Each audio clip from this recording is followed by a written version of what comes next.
So చాలామంది students వచ్చేసరికి ఏంటంటే సో చాలా ఫ్రస్ట్రేషన్లో కానివ్వండి, లేకపోతే వీళ్ళు వచ్చేసరికి అసలు ఏం చేయాలో అర్థం కాని పరిస్థితులు ఉంటాయి కొన్నిసార్లు. ఎందుకంటే యూనివర్సిటీ వాళ్ళు కొన్ని చేస్తుంటారు కదా, దానివల్ల వీళ్ళు కన్ఫ్యూజ్ అవుతుంటారు. కన్ఫ్యూజ్ అవ్వడం కాదు, అసలు క్లారిటీ ఉండదు, ఇటు పక్క వెళ్ళాలి ఇటు పక్కకి వెళ్ళాలా అని చెప్పేసి.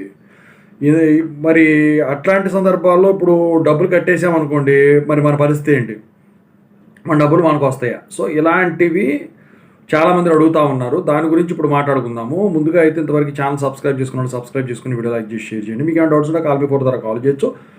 తెలుగు ఇంజనీరింగ్ ఎడ్యుకేషన్ టెలిగ్రామ్ ఛానల్లో జాయిన్ అయ్యి, Telugu engineering education YouTube channel, JNT university updates channel, software course work support channel subscribe చేసుకుని మీకు ఉపయోగపడతాయి. టాపిక్లో వెళితే ఏంటంటే ఒక వెరీ బిగ్ అప్డేట్ అనమాట. ఏంటంటే ఇప్పుడు మీకు ఫర్ ఎగ్జాంపుల్ ఏదైనా ఎగ్జామ్ నోటిఫికేషన్ పడింది, R22 అయినా కావచ్చు, R18 కావచ్చు, కాలేజీలో.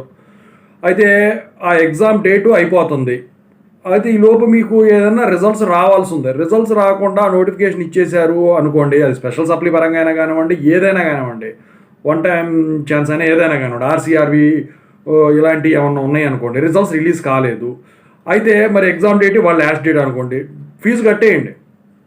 ఎందుకు చెప్తున్నానంటే యూనివర్సిటీ వాళ్ళు ఒక బిగ్ అప్డేట్ చెప్పారు దీని గురించి. ఏంటంటే మీరు కనుక ఫీజు కట్టేశారనుకోండి, అయితే ఆర్సీఆర్వి రిజల్ట్ చేంజ్ కాకపోతే మీకు పెద్దగా ప్రాబ్లం ఉండదు, ఫీజు కట్టేశారు కాబట్టి. ఒకవేళ ఆర్సీఆర్వి రిజల్ట్ కనుక మీరు ఫీజు కట్టిన తర్వాత కనుక వచ్చి మీరు అందుట్లో కనుక పాస్ అయి ఉంటే, ఆర్సీఆర్విలో మీ రిజల్ట్ కనుక చేంజ్ అయినట్టయితే, మీరు ఏదైతే ఎగ్జామ్ ఫీజు కట్టారో ఆ ఎగ్జామ్ ఫీజు మొత్తం మీ కాలేజీ వాళ్ళు ఖచ్చితంగా అయితే మీకు తిరిగి ఇచ్చేస్తారు.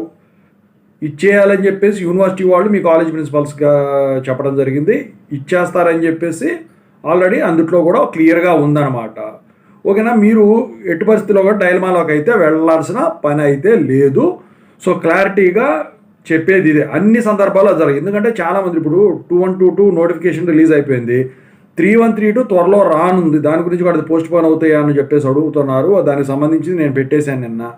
అయితే ఆ నోటిఫికేషన్ రిలీజ్ అయ్యేలోపు 3132 బీటెక్ ఆర్సీఆర్వి ఒకటే రాలేదు. ఆర్సీఆర్వి రిజల్ట్స్ వస్తే ఈ వీక్లో రావాలి.